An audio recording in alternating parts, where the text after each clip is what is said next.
સાબરકાંઠા જિલ્લાના હિંમતનગર તાલુકાના જાદર police station વિસ્તારમાં એક ગામમાં નીકળેલી શોભાયાત્રા દરમિયાન બે સગીર બાળકો અચાનક ગુમ થતા ભારે ચકચારી મચી ગઈ હતી।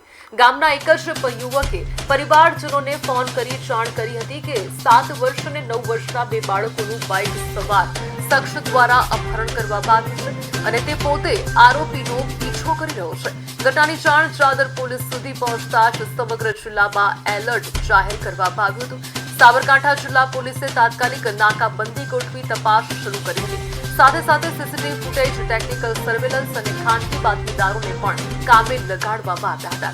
ઘટનાને લઈને ગ્રામજનોમાં ભારે ચિંતા અને દહેશતનો માહોલ સર્જાયો હતો। જો કે મોડી રાત્રે સમગ્ર ઘટનામાં નાટકીય વળાંક આવ્યો હતો। તપાસ દરમિયાન ખુદ ફોન કરનાર યુવક જ બંને બાળકો સાથે ગામમાં હાજર હોવાનું સામે આવ્યું હતું। પોલીસે યુવકની અટકાયત કરી પૂછપરછ હાથ ધરતા ચોંકાવનારો ખુલાસો થયો। પ્રાથમિક તપાસમાં સામે આવ્યું કે અપહરણની આખી કહાની યુવકે પોતે જ રચી હતી અને બંને બાળકોને પોતે જ લઈ ગયો હતો।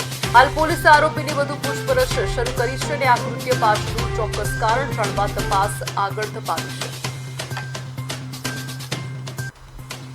બેઝિકલી ગામમાં એ દિવસે વરઘોડો હતો અને આ બાળકો વરઘોડામાં રમી રહેલા હતા સાંજે 7, 7:30 વાગ્યાના અરસામાં।